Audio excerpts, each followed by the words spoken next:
Okay. All right. Welcome everybody to the How to Grow in Uncertain Times show. So I'm a host for right now, and then I'm actually going to put myself on mute because everyone knows how difficult it is for me to stop talking. But this is actually, I wanted to bring to you the lovely, wonderful, and talented Kenda McDonald. She is going to be the one expounding all of these wonderful strategies on how to grow in uncertain times. I do a lot of high performance coaching and I talk to people all the time. What I'm finding is a vast problem of inaction.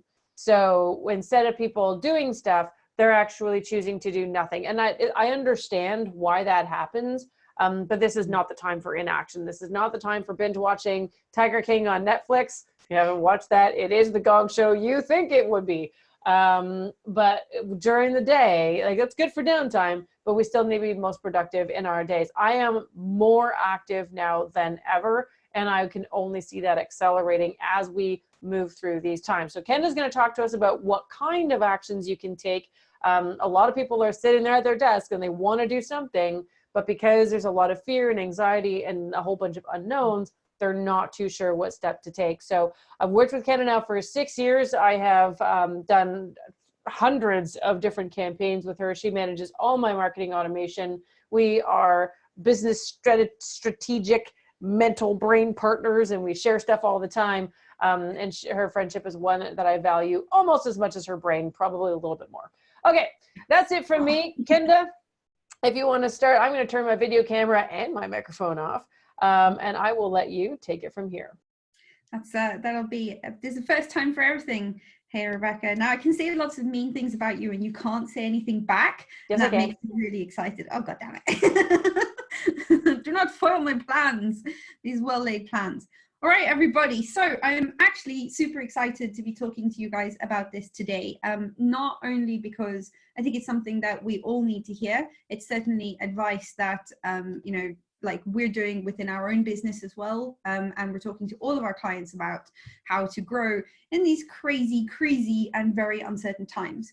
So I want to make sure that you guys do two things while we're going through all of this. If you have any questions, just drop them in the webinar chat as we go along. And yeah, feel free to just sit back, relax, but not too much because I want you paying attention so you can take lots of notes.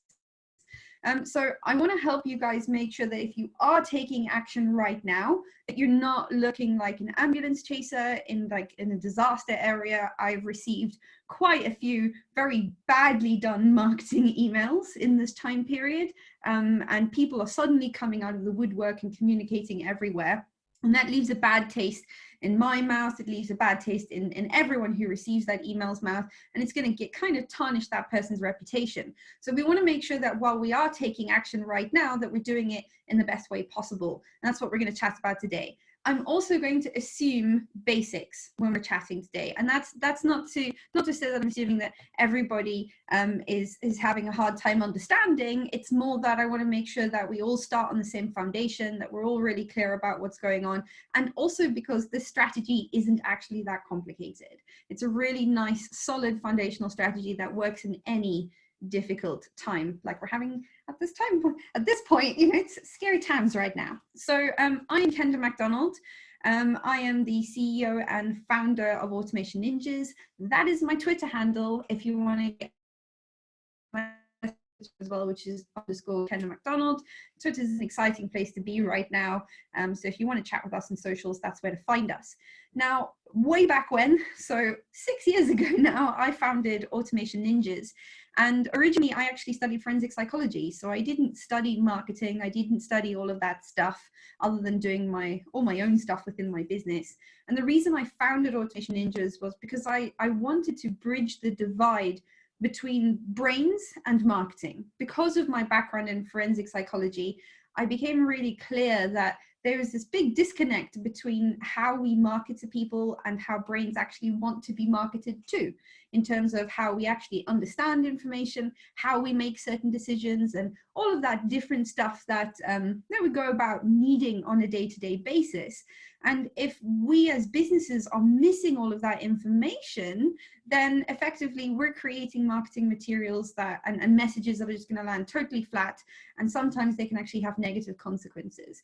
So I really wanted to bridge these two things, and because I've been working for a marketing automation company, I thought now's my opportunity. I got together and started our company. So we now specialize in behavioral marketing automation, and we help our customers understand consumer behavior. We help them create amazing companies that get better quality leads, higher conversion rates, higher customer lifetime value, so people sticking around for longer and spending more money, all that good stuff, everything that you want from your marketing. And then we also help people automate that where it's appropriate. And it's really fun. And as a result of our approach, we're a multi-award winning agency, which is also really fun. It's nice having that accolade.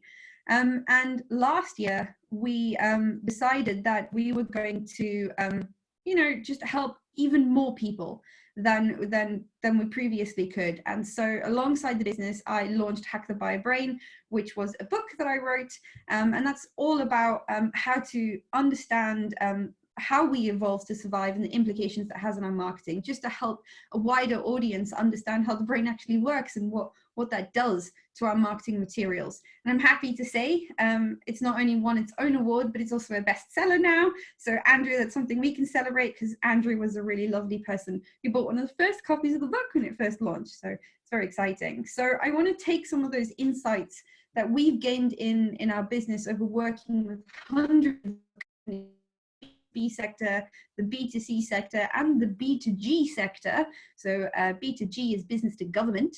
And I want to help give you some of those insights that we can utilize in this quite difficult time period. So let's just take a real quick look at what we're actually going to get into today. So the first thing we're going to look at is some of the neuroscience behind purchasing. And then we'll go on to how we can actually get more leads, what we can do to get more leads to stimulate that growth, how then we can engage those leads and grow our customer base. We'll also deep dive into an actual award-winning campaign, and we'll just wrap all of that up with some things that you should be thinking about doing right now. So to get into the thick of it, we have got some serious problems right now. We've got like 99 problems as a minimum. And those problems are pretty hectic because we are in the midst of a crisis at this point in time. I can't avoid talking about that. It is what is causing all of our businesses such extreme difficulty. And it also causes mass uncertainty. And we have a global lack of security. And that's a really difficult thing to deal with. Not having security, not having certainty, and everybody being in the same position, it's no wonder that it's a difficult time period to grow, and it's no wonder that we're going into an economic slump despite what governments are trying to do to stimulate the economies. And aside from all of that uncertainty and that fear that we're having, we also have a slight content saturation problem. Because what's happening is you're getting a lot of people sat at home, having a little bit of extra time on their hands and deciding that they're going to do the things that they wanted to do all along. And so they've started creating content, started writing blog posts, they started doing videos, they started doing stuff, and they're just putting a lot of information out there. And there's also a lot of content that's coming from the media at this point of time. So loads of stuff coming in from all of our different media channels, all of our different social media. And it's a very, very overwhelming situation for all of us to be in. And it's leading to what we call audience apathy. And audience apathy is a serious problem for all of us, because when people are apathetic, it means they're not taking any action because they just don't care about things right now. And that makes our lives really difficult. So that's the problems we're dealing with. But it also means that we have some serious opportunities, because it means that your competition's taking their eye off the ball a lot of the time, and it also means that a lot of your competitors might not be acting, even though some people are acting in certain ways. A lot of people aren't acting right now. We're sitting down and we're binge watching all sorts of weird stuff. I'm binge watching SpongeBob, not binge watching Tiger, whatever that is, but it sounds great, and I'm definitely going to look it up. But people still have challenges right now. So your consumers still have problems, and your consumers, oh, Tiger King, thanks, Rebecca. Yeah. So best documentary on earth, hands down. Yeah, okay, I'll watch it, guys, I promise. So your audience still has challenges, they still have problems, and they still have this need and desire for information. And you can quantify this if you go and have a look at search volume, at search traffic volume, right? We can see that search traffic has not gone down for most things. There is still search traffic, which means people are still turning to the internet for information. And that means that people still want solutions. And when people still want solutions, that means that you still have a fighting chance of growing. On top of that, especially right now, people still need community. They need people around them. They need to feel like they're seen, that they're heard, and they need to make sure that they're building relationships with other people, because we are a social species. So while we still have this massive laundry list of things, that means that there is still a basis for our businesses to grow, because we can expand, because we can help people with these things.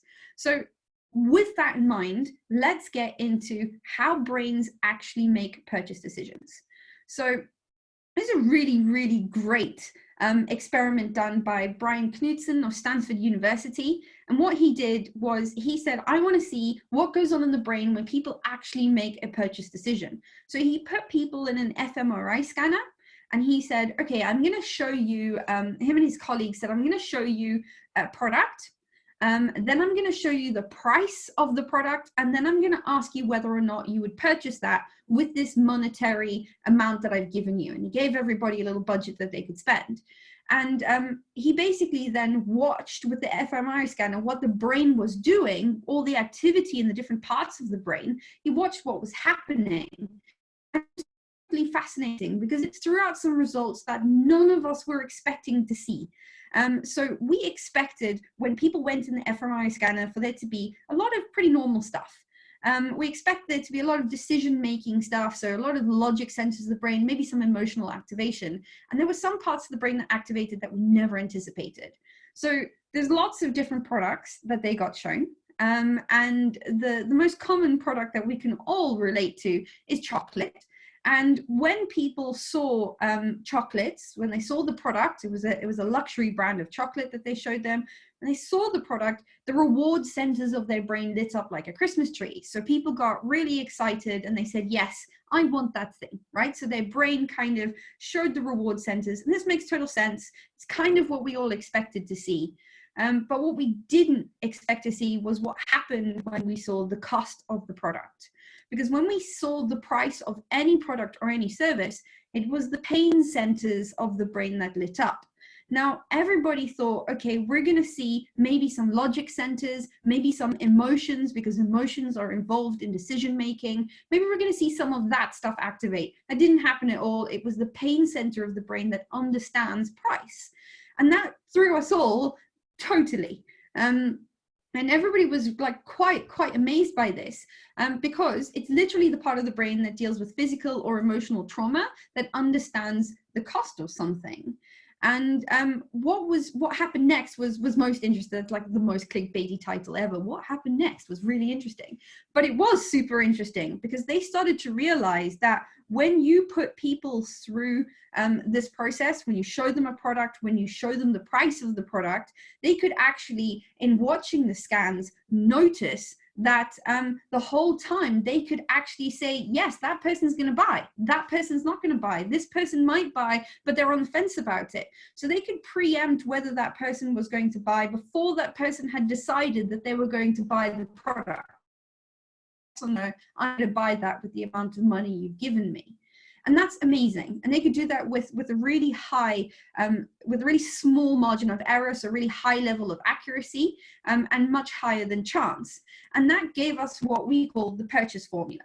And so the purchase formula looks like this.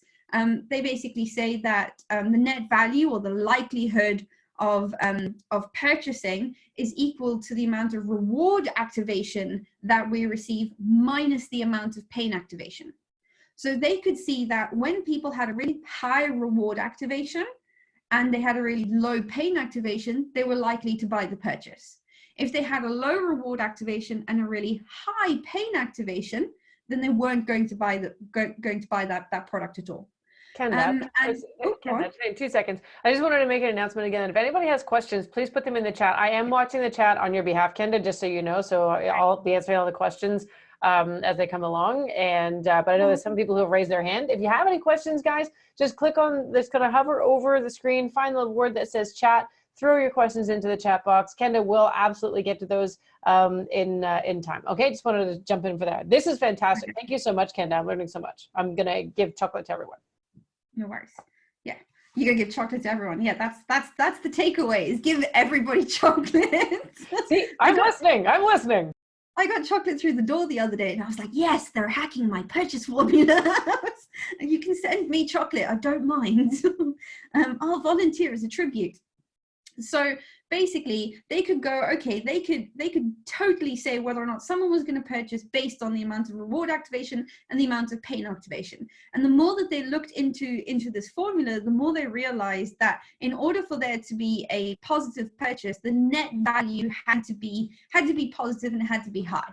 So that means that the reward value had to outweigh the amount of pain activation that people received.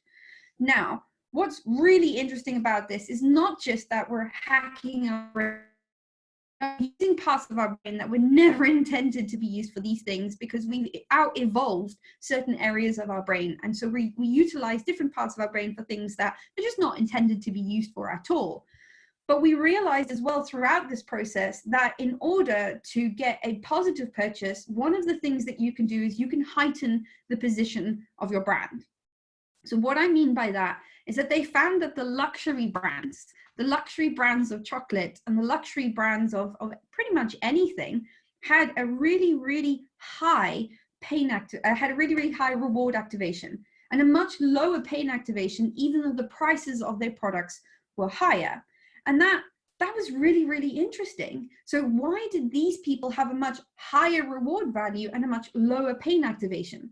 And that's simply because those brands were luxury and premium brands. So people felt like their product was worth more, even though sometimes, very often, it's the very same thing. So the thing that you can do in order to start hacking this purchase formula is to heighten the position of your brand. I want to show you a company that did this really, really well. Yes, David, that's very clever. Sweet. Yes, I'll take it. I like a good pun. You guys are more than welcome to chuck puns in there because I love puns, but I might get distracted. So let me show you a company that did this really, really well. So Nespresso did a fabulous, fabulous job at heightening the position of their brand and positioning themselves as a result way out of the reach of their competition. So I am going to use a UK example here, so please excuse the fact that it is in the Queen's money, even though I'm actually not from the UK, I'm South African, but this is all based on UK market statistics. So when Nespresso launched in the UK, and for everybody who doesn't know what Nespresso is, Nespresso are these little, very expensive little metal coffee pods that you can have an also very expensive coffee machine to make yourself some really fancy coffee at home. And when Nespresso had to go to market in the UK, they had a significant problem. And that problem was expensive, okay? So each little Nespresso pod is 37.6 pence at the time that it went to market. It is much higher priced right now. But at the time that it went, it was 37.6 pence per coffee pot. And at that time, their highest competitor, so Britain's favorite coffee at that point in terms of the coffee that was purchased the most, was Nescafe coffee. And it was in the jars as well. So when you work out per cup, it's just under 0.036 pence per cup, okay? So there is no way that Nespresso can compete if they are selling a box of espresso pods in the supermarkets. They just can't do it because they're going to look insanely expensive and people aren't going to have the experience to have said that it is a high reward brand. So they were very, very clever because they eliminated the competition completely. And instead of putting themselves up against that competition, they used in all of their marketing, all of the imagery around a nice cup of very expensive coffee that you would buy in a shop, like barista coffee. And this is what gave Nespresso their edge, because they said, we're not like that other coffee, and we don't even mention that other coffee. What we're like is that really fancy stuff that you buy in a cafe. And they totally controlled how they framed their offer, which meant that when people thought about what Nespresso was like, and they said it's 37 pence a pod, the thing that they were comparing it to at that time, coffee is way more expensive now than 10 years ago when this launched. But when it was launched, it was £2.70 a cup. Okay, so Nespresso now looks super cheap. And it is a premium brand, and it's much cheaper than going to the coffee shop and having a barista do it. But I can have barista made coffee at home. So obviously the reward value for that product is now through the ceiling. And it didn't hurt that George Clooney did all of their adverts as well. I mean, that's not going to hurt the entire situation. But Nespresso was really, really clever, and they created good content to show that their brand was a premium brand, and therefore they increased that reward activation and increased the likelihood of someone actually purchasing their product. So very, very clever, very, very tricksy. But they also created a quality experience through that brand. And by having that quality experience, every time somebody utilizes an espresso pod, they like that thing a little bit more, which means they have a higher reward activation again, and they're more likely to buy again. So all around, Nespresso hacked that process, and they did an exceptionally good job at that. So what we want to be doing as businesses is we want to be increasing the amount of reward activation, and we can do that with really good quality content and providing a really good quality experience. I'm going to show you how to get into that. But first, let's take a look at mirror neurons, because mirror neurons will help you make money even in a really difficult time period. So there was a really great experiment in at the University of Parma, so an Italian university, all the way back in 1992. And what they discovered in this university by testing on monkeys, that when a monkey does an action, there is a part of the brain that has some activity, obviously controlling that action. But when a monkey also saw a scientist doing that action, so doing the same thing, picking up a banana in this case, brain and did the action themselves, sort of fired. And that was really, really interesting. Why would that be happening? And it turns out we all have something, and they've found this in humans now as well. We have something called mirror neurons. And what a mirror neuron does is when we perform an action, something like smiling or frowning or laughing or picking something up or putting something down or feeling an emotion, our neurons obviously fire because our neurons are controlling that. But when we see that happen in someone else and someone else doing that, in order to understand the world around us, we will also emulate that, and our neurons will also have a response to somebody else sort of completing that activity. And that is empathy. And empathy helps us understand the actions of other people. But what empathy also helps us do is it helps us create connections with people. Because when you frown, when a movie is playing, I love doing this because I'm a total nerd. I like to sit in the front of a cinema. No one likes to sit in the front of a cinema except for me, because I'm a freak. Because when people are watching the movie and they're really getting into it and it's a sad part and everybody's looking sad, that's their mirror neurons going nuts, right? And I like to sit in the front of the cinema and like watch everybody go through their emotions like a total voyeur. I also love it when people are like watching an argument or watching something happen and they frown. And you can tell how high the empathy reaction is by how much they're experiencing that emotion. But it's also why we do things like when someone else laughs, we laugh, because that's our mirror neurons firing all the time. So because this empathy is happening, it creates a connection between people. And that's how we understand the emotions that people are going through. So empathy is totally vital in building relationships, and relationships are vital in business. So if you can talk to your consumers, you can spend time building a relationship with them, you can hack the empathy by telling them stories, tell them about what's going on around you, help them understand things from your side that will cause mirror neurons to fire. And that means that they're much more likely to develop a relationship with you. And relationships are vital because relationships are based on trust. And you cannot have a transaction happen without trust that that thing is going to be delivered. It's totally vital to our products and our services. So in other words, we need to focus on getting mirror neurons fired. And the only way that we can do that is by consistently communicating with people, building a relationship and talking to them about the things that they care about. Which brings me on to how we actually use all of this stuff to get leads and to start to grow our businesses. Well, the really, really simple question to ask yourselves is, what does your audience care about?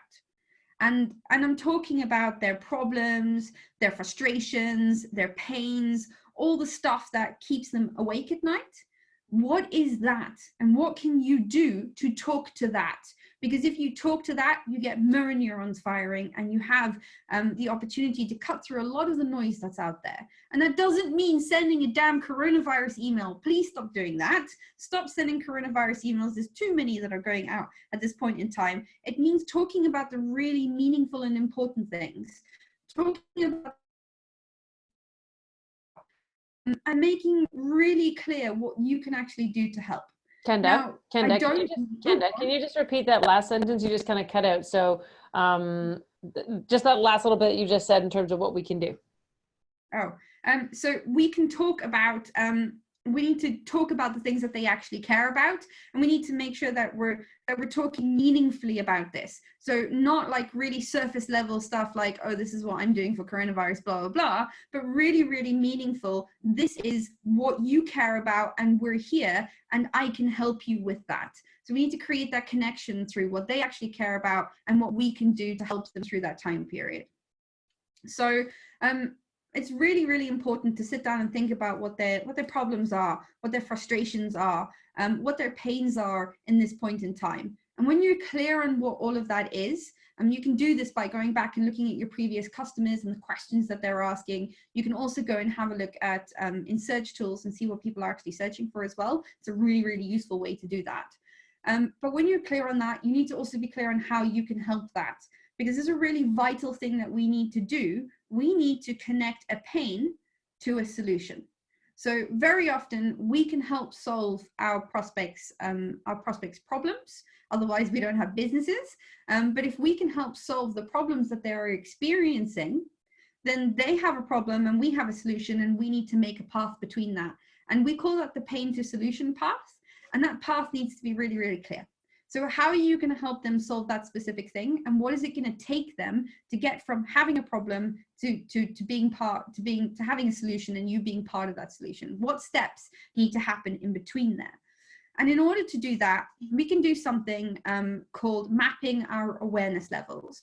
So Eugene Schwartz came up with this all the way back when, and he said, look, there's lots of different stages that people go through when they're going to make a purchase. What he didn't realize at that point in time was that actually a lot of this stuff that he was talking about was actually part of what we call the general buying process and the general learning process. So the things that we have to go through in order to retain information. But it's actually quite genius what he's put together. So I'd like to share that with you. And David said, relationships and rapport and trust get us to growth and transactions, right? Yes, David. Yes, you may leave now. No, stick around. I got some more stuff for you. But yes, correct. If you've got that relationship and rapport and you've got that trust, it's much easier to get a transaction. And I'll show you how we do that.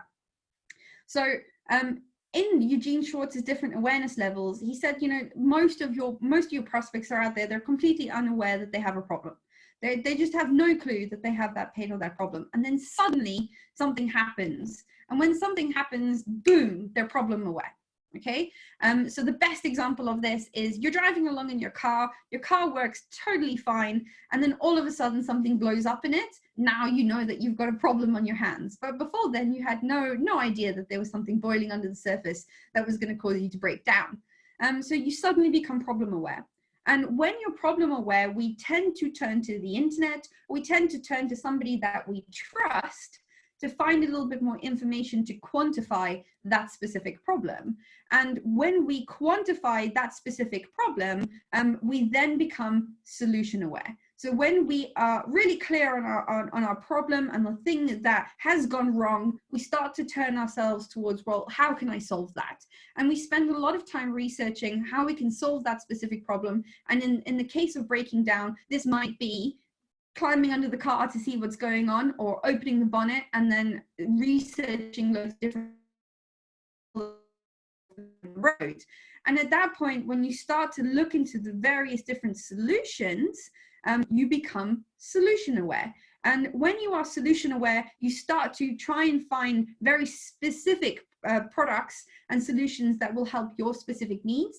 And when you've quantified that, you then become product aware. And when you are product aware and you've done your bit of research, you become most aware, and that's the point where you actually purchase.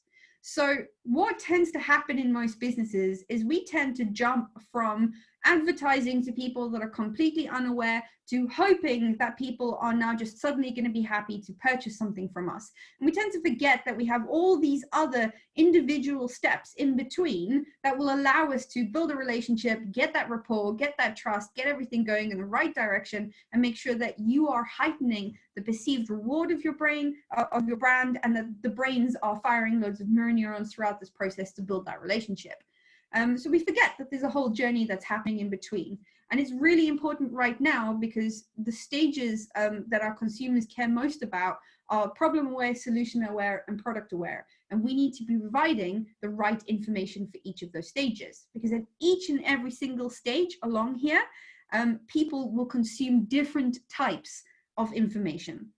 So something that we all really need to be very, very clear on is at each stage, people are going to have a specific mindset going into that stage. So they're going to be looking for specific types of information.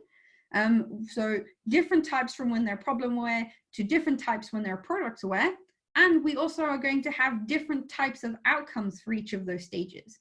So when we go from problem aware to solution aware, the only thing we want to know right now is, why did my car make a big bang?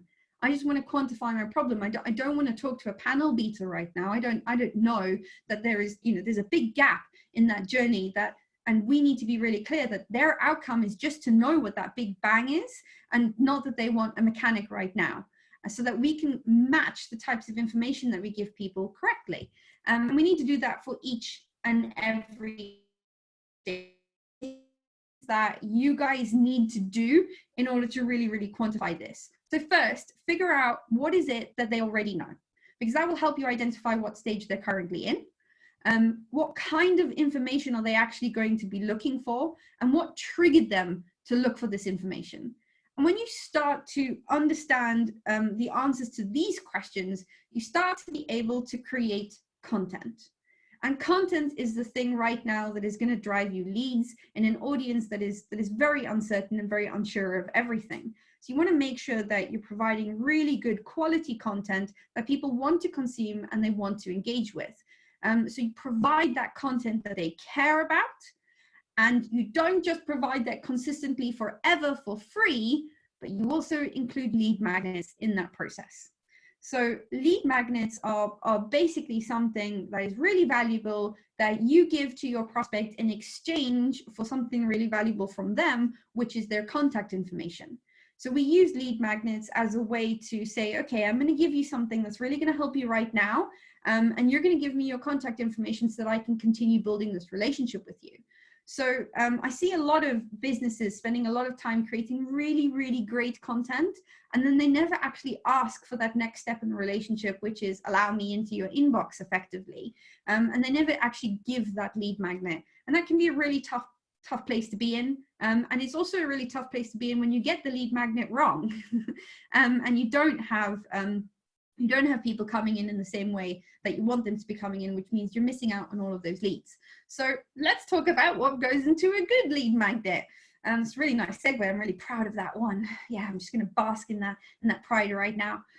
So in a really good lead magnet, you're going to be really clear that it actually solves a real problem for that person. Not a problem you made up, and you think that your audience has, but one that they actually do have and that they care about and that they're searching for.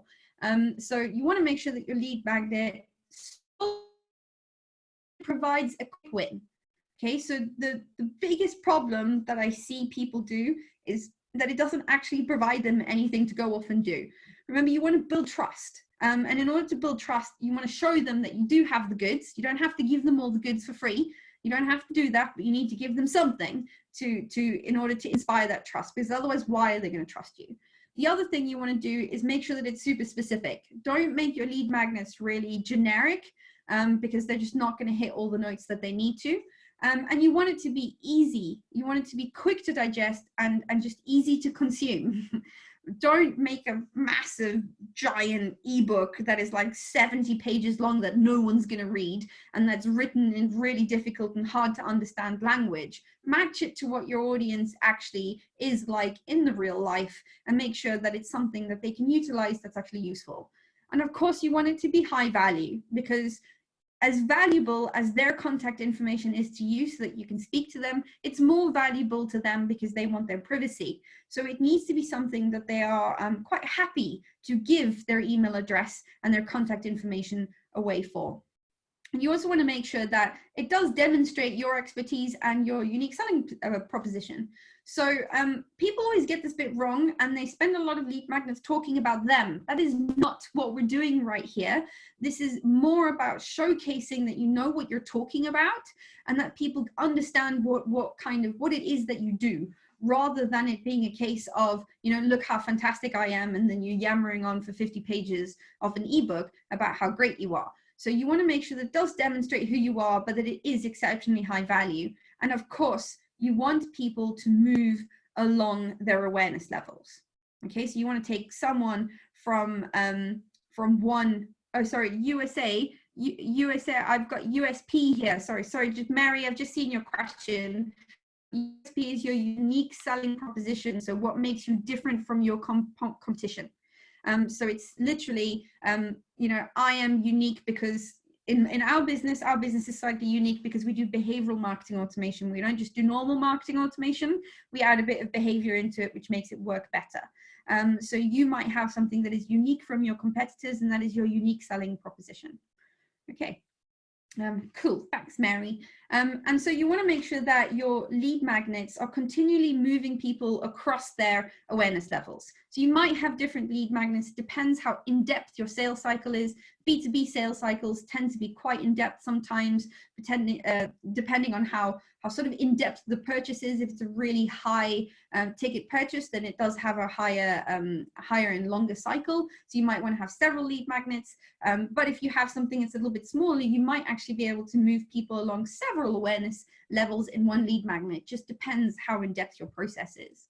So you want to create valuable information on what they need. We're really clear on that. But the next step you need to do is find out where they are online.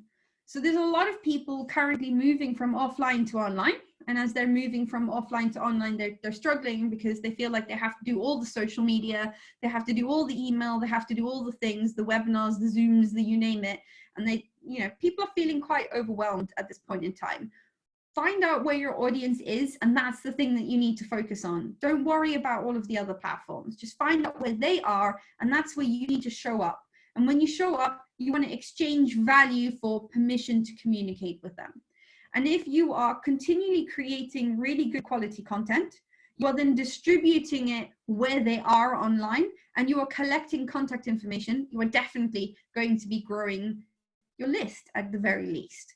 And this is where, when you start to think about how you're going to consistently create content, this is where you start to effectively build your own behavioral driven content plan.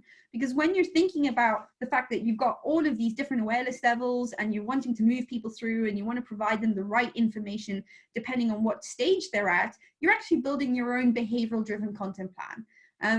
And if you want to get super fancy, so these are for the advanced people. So if you're starting from scratch, don't worry too much. Just make sure that you're creating that consistent content and you're clear on.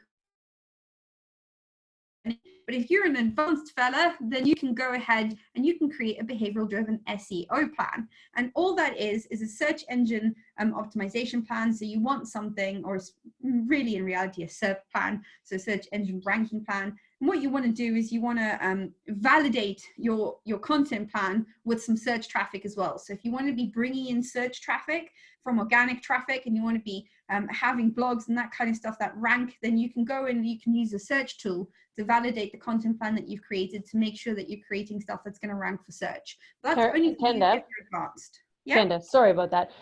You just completely gapped out for the simple people who don't want to be doing this complicated stuff. So you're like, and if you're simple and you don't want to do really complicated, you can, and then it went blank. So No, that's okay. We got all the, like, if you want to make it more advanced and if you want to make it more expert, caught all that. But if I'm a really simple person and you're like, okay, you know, I just want to get the basics out, what is your recommendation again? And then there's a question in the comment about what SEO stands for. Great. Okay. So if you are starting at the beginning, all you want to do is you want to sit down and you want to make a long list of all the questions people have asked you before and the big challenges that your consumers are facing. And if you're really clear on what the different awareness levels are for your customers, and you're providing really good, valuable content, that's all you need to do to get started. Just answer the questions that people are asking and help them solve their problems. And if you create content for that and you show up in the right places, then you're doing an amazing job and you're doing better than 80% of the businesses out there. So if you're just getting started, then that's great. If you are a little bit more advanced, then yes, by all means, go for the SEO stuff. And SEO is search engine optimization, which basically just means when you're searching for something, something's come up first and in the ranking in Google. And if you're clever, you can get yourself to #1. And that's what a behavioral SEO plan will help you do. But that's only for you if you're advanced. Otherwise, just focus on answering those questions that people are asking you and solving their problem. That's the most important thing you can do. So the advice always for me is to start simple. So start simple, start with something that you can just sink your teeth into. And generally that is the biggest challenge that your consumers are facing right now that you can help with. What is it? Whatever that is, answer that with some really good quality content. And when I say content, you can think about blog posts, you can do it in videos, you can even just do it in posts on social media. LinkedIn's a great place to do that if you have a B2B audience. You can start your own YouTube channel if you really want to. It's a lot of hard work. And then you have podcasts and audio and all sorts of things that you can do. But just start really simple. And sometimes that is as much as engaging with people on social media. So show up where your people are online and provide value. And then once you've got their contact information, that's how we need to move into the next step. And that is how to actually engage people, because it's only half the battle getting their contact information. You still need to build that relationship and build that trust so that you can ask for the sale. So now you move into the phase where you are building the relationship. All you're doing is you are continuing to consistently add value to your audience. And provided you are always consistently adding value and you're always giving them the stuff that they are interested in, you are effectively executing what we call a nurture and value add strategy. And so the best thing that you can do is you can take all of that amazing content that you are creating as part of your plan, and you can distribute that. And by distributing, I mean that you send it out. You can send it out via email. And I see a lot of amazing people out there who create really brilliant content. They sit on that content and they never ever send it out to their existing list. They only ever use the content that they create for blog posts, for videos, and for webinars for new people. And they never actually send it out to their existing list that have given them their email addresses. That's a big boo-boo. Because what you want to be able to do is you want to distribute that amazing value add content that you're creating, and you want to do that consistently. And the word consistently is key here. You must have consistency with this strategy. And yes, Seshu, I hope I got your name right, but the recording will be shared later. I've just, totally made sure that Rebecca's going to do that now. She may not have wanted to do that, but it's definitely happening for Seshu at least. All right, so you want to make sure that you're distributing that amazing content. And as you distribute that content, you can do something really, really special. Now, this depends on the sort of platform that you have, but even the more basic platforms will allow you to do this. One of the best ways to distribute content is to do it via email. So you build yourself an email list. It's the best way to control things right now, because that's your owned target audience, and you can communicate to them because they've given you permission to communicate with them. And when you distribute that information, what you can do is you can actually have a look at their behavior, how they engage with that information. So it's really important to not only just create content, but watch what people are doing with that content. If people are engaging a lot with your content and they're clicking on all of your links and they're writing back and they're telling you that it's great, or they're watching the videos, or they're sticking with you for a really long time when you do a webinar, or whatever you're doing, if people are really, really engaging with you, then that's a good sign that you're creating good quality content. If they aren't engaging and there is no behavior, then you know that it's a bad sign that that content isn't working so hot and you might need to try something else. So watch people's behavior. And you start to get a little bit more advanced with the strategy, the best thing that you can do is you can track that behavior and you can segment people based on what they're engaging with. And what I mean here is that, let's say you have 4 different topics that you talk about. You might, using both Rebecca Mountain and myself, you might, for instance, have social media related stuff, high performance coaching related stuff, marketing automation stuff, and behavioral related stuff. So that's 4 different topics that you might talk about as a business or as a partnership. And when you do that, you will be able to see, based on who's clicking on what people are actually interested in. And you can segment people based on their interest. And you can go, okay, you go over here because you're interested in all of this stuff. And you go over here because you're interested in all of that stuff. And that's what we call behavioral triggering. And when you trigger things behaviorally, we tend to find that you can do really personalized call to actions, and personalized call to actions convert 202% better than other call to actions. Okay, that's massive. That is a huge difference. And I'm going to show you an example of that happening. And the thing that makes me really sad with even the most basic marketing automation is that the biggest problem that I've seen over the last 6 years of doing this is a lack of personalized follow-up. So people don't take the time to have a look at their list and see who's engaging with what, and therefore some, potentially really nice personalized communications that they can send to those people. And they miss out on the fact that they can send them a very personalized offer, and based on that personalized offer, they could actually have, twice the chance of converting that person just because they took the time to make it personalized. So you're missing on something really, really big if you don't do personalized follow-up. Again, start simple with this. You don't have to have a massive behemoth of a system that manages everything automatically. If you do, I can definitely help with that. But you can just start from having a look at who's clicking on what, and just keeping an eye on how your list is engaging, just having a look at what people are up to. Even if you're using something like MailChimp, or even if you're doing it, in a slightly more manual way, have a look at what people are engaging with and use that to inform how you talk to them, so you can do. Talking about personalized follow-up, I want to show you an award-winning campaign. Now, we've done several campaigns that have won different accolades and different awards, but this is one of the ones that I've been given permission to share by the owner of the campaign, so from the company that we did this campaign for. But there's a couple of fundamentals that I just want to cover off before we get into it, just to make sure we're all on the same page. So when I talk about marketing, I define marketing as everything we do to get and keep a customer. So I'm not talking about doing things up until the point of sales and then handing it off to a sales team. I'm talking about the whole shebang, because after someone has purchased, I want them to come back and purchase again. So marketing to me is absolutely everything that you have to do to get and keep a customer. And when I talk about marketing automation, I talk about leveraging everything that we do to get and keep a customer. So it's not really possible to do all of this manually anymore. So when I talk about marketing automation, I'm talking about all the things that you might need to utilize to actually get and keep that customer.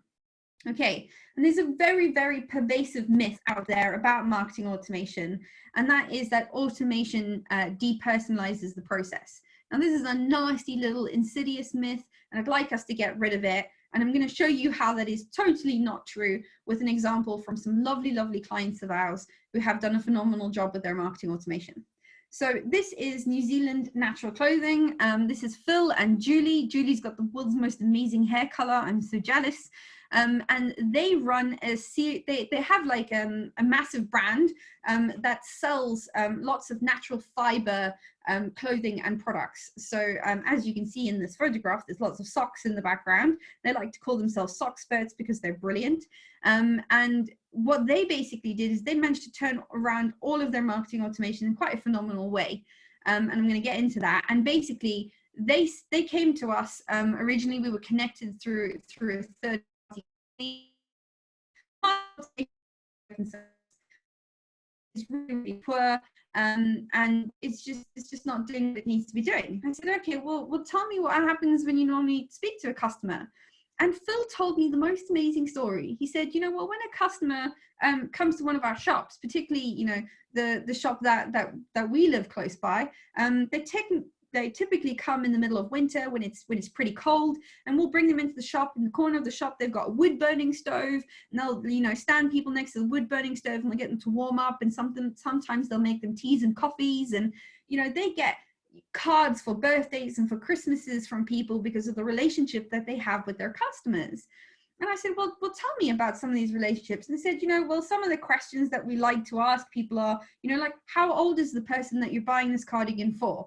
Because if it's a little old granny and she's got arthritis in her fingers, you don't want to have something with buttons in it. You want to have something, that they don't have to fiddle about with too much, or have to do interesting arm movements to get into it because it might hurt their back. And I just thought, wow, that is a really, really amazing experience that you give people that walk in the door. They also have Wilson the cat that wanders around, and people are very fond of Wilson, which never harms anything. And it's just really, really lovely. I said, okay, great. Well, what do you do online? And Phil said, well, we send them some special offers, and when they sign up, they get a coupon code. And I was like, oh, so that's very, very different then. And that was what we realized the problem was. They weren't being treated like they just walked in the door. And Phil came up with this saying, just like they walked in the door. And that's how we focus all of his marketing automation activities, is to treat them just like they walked in the door, to have a human conversation with them, and to provide them with the stuff that they're interested in. In fact, Phil even sent us this photograph of the front of one of the main shops, so that we could see what the front door looked like that people walk through. And so what we did with Phil is we took that and we converted that into various different lead magents, according to these slides. We adapted his newsletter to be much, much more value-based. We put in a behavioral content plan. So we had a look at what his audience really cared about, what their questions were, what their concerns were, and we communicated consistently. And now consistently, I mean, we send out a weekly email and sometimes a fortnightly email. He still does all of his normal sales and everything, but he communicates consistently all the time with this value add content. And his content is primarily in blog format. So we send all of this amazing stuff that we're using to get leads from organic search traffic. We also use that to communicate to people his existing database. And depending on how they engage with that content, we might then trigger off certain sales sequences because they're segmenting themselves when they're engaging with stuff. And by following this, what we managed to do was increase his conversion rates across the board for his various different sales by 231%. We also managed to get him 126% higher average order value. So that's each time someone purchases, they're actually purchasing slightly more expensive products. So they're getting a much higher conversion rate, and they're getting more people spending more money. So, Phil's super happy with that. So yes, it increased new leads as well. So new leads came into the site, and it increased his customer lifetime value. So how much money to spend over that time period just by consistently sending really good quality information. And it also increased his engagement.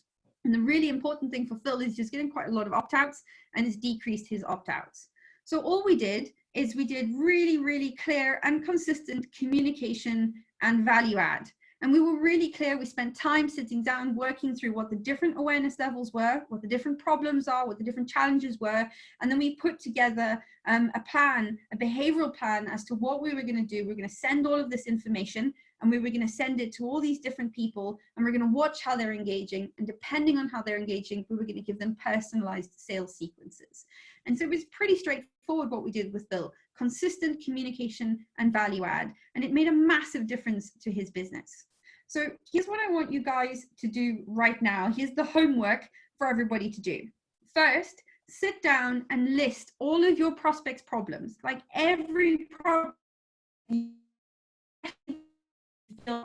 challenges, things that might be keeping them up at night.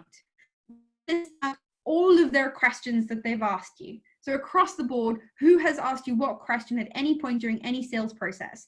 And if you don't know some of this, ask people if you can interview them, because people will be very willing to sit down and have a chat with you about these things. And then go away and create content to educate and add value. And you can do that in whatever format really makes you feel comfortable. We prefer blog posts because we use it to bring in search traffic as well. But however that it feels comfortable to you, utilize it to build a list. So exchange some of that that information, some of that content for an actual email address so that you can communicate consistently. This is what you need to be doing right now in this time period. Because at the end of this time period, and there will be an end to this very difficult time period, you want to have a nice, robust and well-engaged list that you can sell to, because you might not be able to sell right now.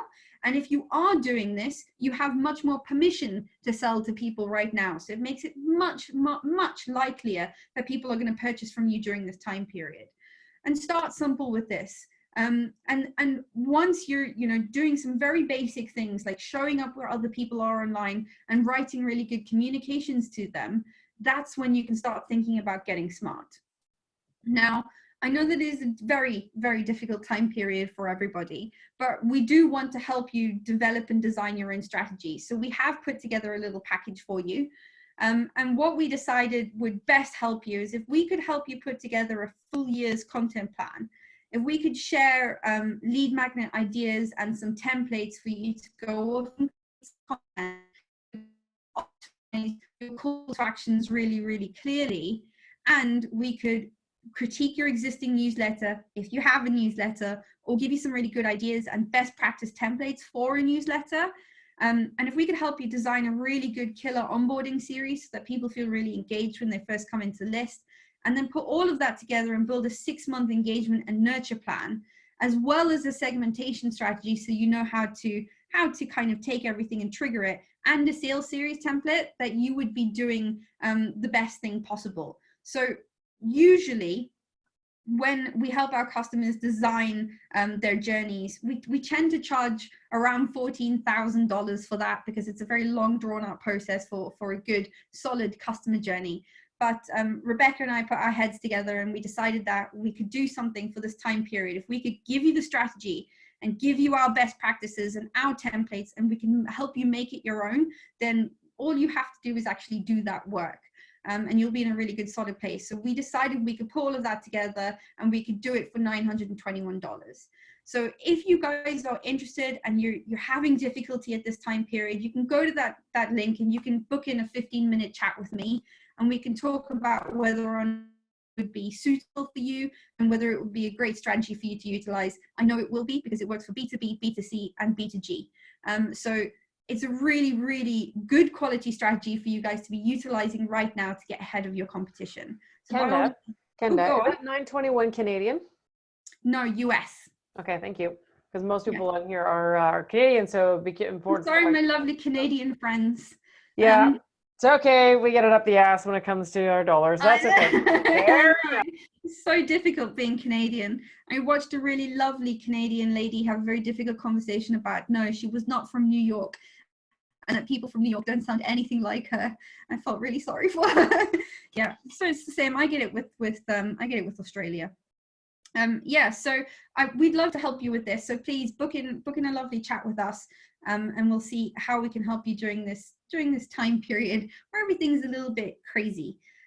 So yes, we can only help a certain amount of people a month on that. We're capping that at 10 people a month, just because of the fact that we want to be able to give you guys the time period that you need to actually get through this and make sure that we're holding your hands throughout this process. So do come and have a chat. And throughout all of this, if you can understand behavior and you can understand how your customers are thinking and anticipate their needs and then validate that with data, you are going to be doing better than pretty much anyone out there. Just focus on adding value consistently and helping people through that time period. All right, guys. It's not as complicated as it looks. I'm ready for questions, and I'm sure there will be questions. That was awesome. Thank you. Thank you so much. Kenna, I've learned, like I said, we've been working together for years. And I was taking my own list of notes, and yeah, I got that little call out that apparently I have more homework to do than anybody else on this call. But that's okay, because I like to be busy, and what do you do when you want something done? Give it to the busy person. And that's what we want you guys to be. I want you to be busy. Like a lot of my coaching clients, they come to me because they're not busy right now. And when they're busy, they know what to do and they can get things done. And it's not frightening. It's when they're not busy that they become very, very confused. So if you guys have questions, please do post them in the chat box. Again, to find the chat box, you just hover over the screen. You'll see the word chat on the bottom. Fire in your questions in there, as some people have been doing already. Just to confirm again, because there are some people who are questioning it, yes, there is a recording. I am recording this thing, and I'll be sending a link out to all the people who have registered. You are welcome to share this link with other people, but above all, guys, I highly recommend you talk to Kenda. I talk to her every 2 weeks, and there's always something valuable that comes out of our conversations. So if I can get something valuable for just bi-weekly conversations, 15 minutes with Kenda can really help you figure out just what you should do. And that package that she put together, it's absolutely worth almost $15,000 US. I'm not going to tell you what I pay for Kenda to help me, but let's just say it's more than that. But the beauty of it is, and the only reason I pay Kenda to help me out is because when you outsource anything, you need to make sure that you make it back in revenue. And this kind of stuff will make it back to you in revenue, and that's what matters. So I just wanted to sort of give that little shout out to Kenda there. And for anyone who's thinking of booking that 15-minute call, do go to that link now. Don't say you'll do it later, because you won't. You know that. That's just science. And again, if anyone knows me, you'll also know that I love science. And so when Kenda and I get together, we geek out all the frickin' time. Oh, yeah. So, It's a total David, nerd. glad you joined, David. Dave and I go way back as well. So it's awesome to see you there. And for all my other friends, I feel like I'm like, what's that show before I went super Amish and got rid of my TV? Pokeroo. What is it like where she's looking through the tennis racket and she's like, and I see Billy and Bobby and Andrew, my new friend. I'm going to take him away from you. Kenda's going to be my friend now. No, Andrew's great, but Andrew's also very Scottish, so or lives in Scotland. Scottish are the best. They're awesome. I think I love Scottish cursing more than anything else. Yeah, I mean, the Scottish are super inventive with the way that they curse about things. Oh, it's brilliant. For certain, absolutely. Yeah. Good. Okay, so hi, Lassie. All right, that was probably horribly done. Anyway, totally on that horrible thing. Okay. So I'm not seeing any questions. Romper room. Thank you, Karen. That's what it was. Oh, see, this is why I host these webinars, so I can get really high value content to you guys in the optimal way possible. All right. Well, I know we've gone just past the top of the hour. Kenda, thank you so very much for this. In the follow-up emails that everyone's going to get, I will make sure that I include the link that we've got here. Speak to Kenda, because she's got some really valuable stuff to do. And I've decided to stop being selfish and keeping her all for myself. Also, I'm just going to turn on my video screen for just a second. This is her book. So it's called Hack the Buyer Brain. It's also a fantastic read if you want to use it as a supplementary tool to what it is you guys are doing with your business. Goes through more science. Ooh, yeah, so much science. Science. But information provides you with that with the direction. So if you're uncertain, what data can you rely on? Because the data will always tell you what to do. Niall, awesome to see you again. I'm actually talking to Niall soon.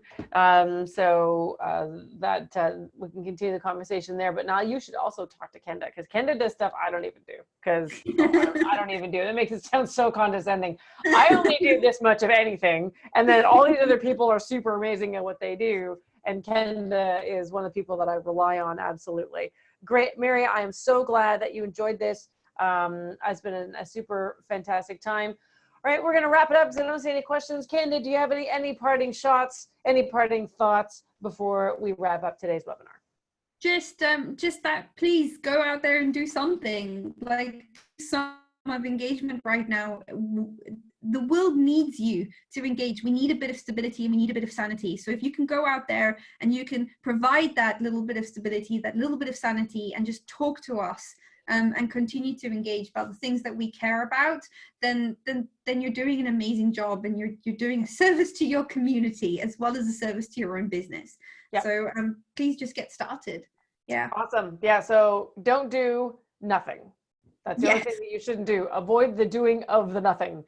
Don't be one of those apathetic people out there. Take action, because you're going to be the ones that stand out. You're going to be the ones that get more market share and mind share, so that when this does turn itself around, which it will, you're going to be the one that people remember. Thank you so much, Kenda. Thank you everyone for joining. Look for the webinar recording in the next couple of hours, and I will see you guys again soon. All right. Bye. Bye.